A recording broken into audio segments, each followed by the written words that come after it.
On today's episode, it's all about Jethro. We're going to make him a little bowl stand so he can eat a little bit better. So if you want to watch how we do it, stay tuned.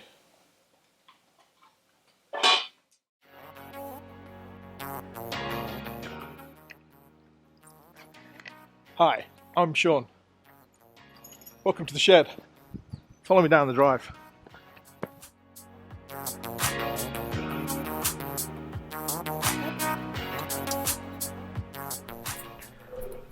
So the majority of today's project is going to be made out of 1/2 inch hard backed ply.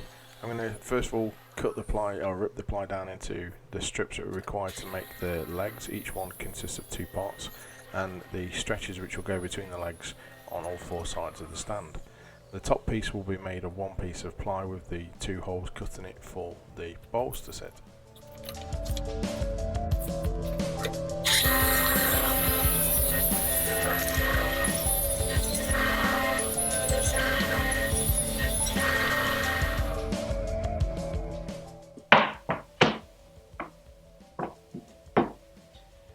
That's all the cutting done. Now time to assemble all the pieces together.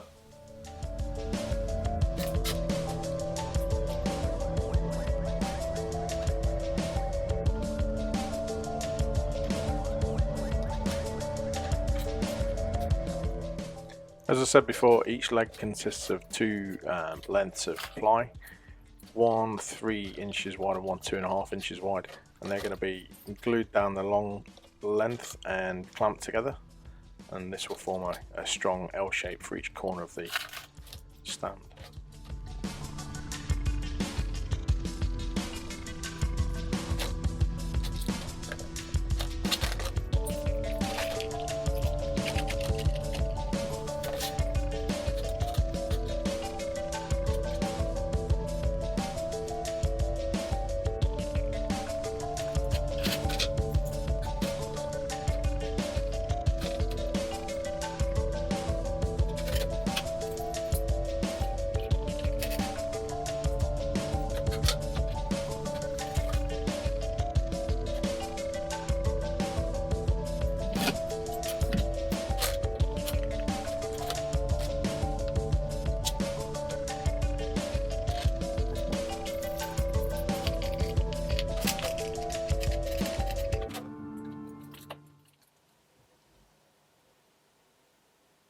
Hey Jethro, what you doing?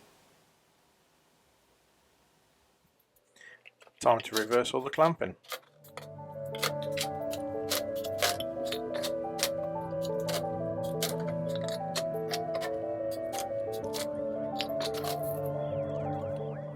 To connect the legs to the top, I'm just going to use 2 pocket holes, 1 on each side of the L, and a little bit of glue.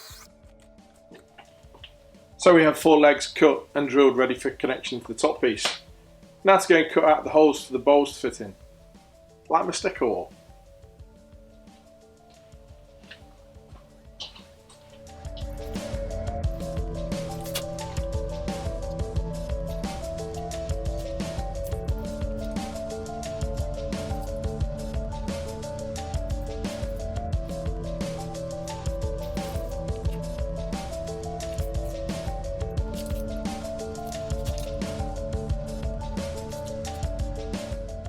The 2 dog bowls which are going to be placed into the stand are just under 10 inches and just under 9 inches in diameter.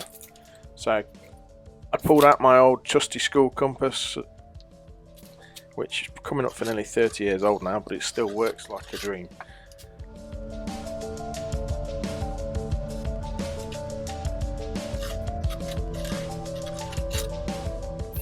Using a brad point bit, I drilled some guide holes for the jigsaw to start in.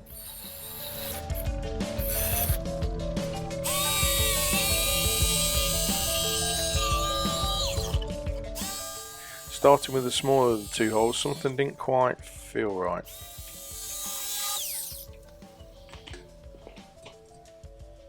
That feeling was right. Back to the drawing board.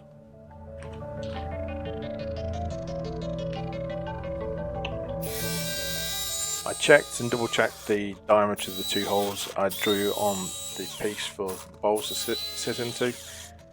I realised the smaller bowl was slightly undersized, so I redrew it, cut it out, and cut out the larger of the two holes.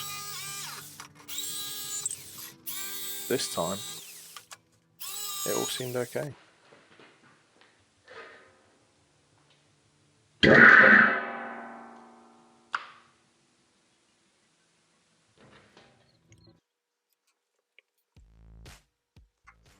Time to attach the forelegs to the top piece of the stand.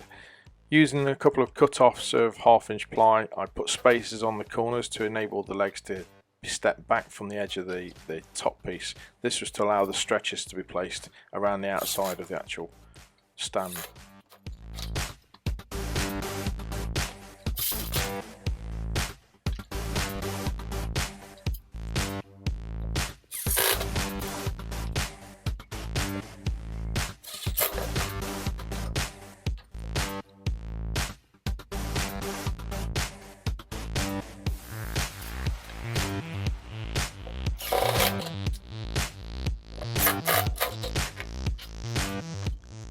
With all 4 legs in place, I added the 4 fascia pieces on now.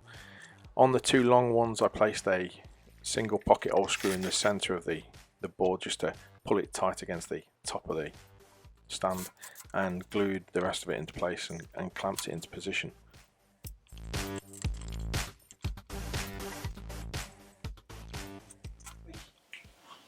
Oh, do you like your new bowl stand? Yeah?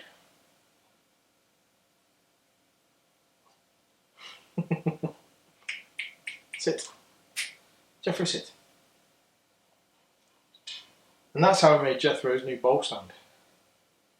I still want to coat it with some food grade oil to seal it, just to stop him slobbering everywhere, and some polyurethane varnish to make it a little bit more hard wearing. Once the sealant and the varnish is on, I've got a nameplate to stick on the front just so he knows it's his. If you want to see any more projects, hit the subscribe button in the top corner. A few other videos will pop up down the other corner so you can watch some of my other things. I've got a couple more projects coming up in the next few weeks. Stay tuned. See you next time. For me and Jethro. That's it. You're done now. Can I stand up?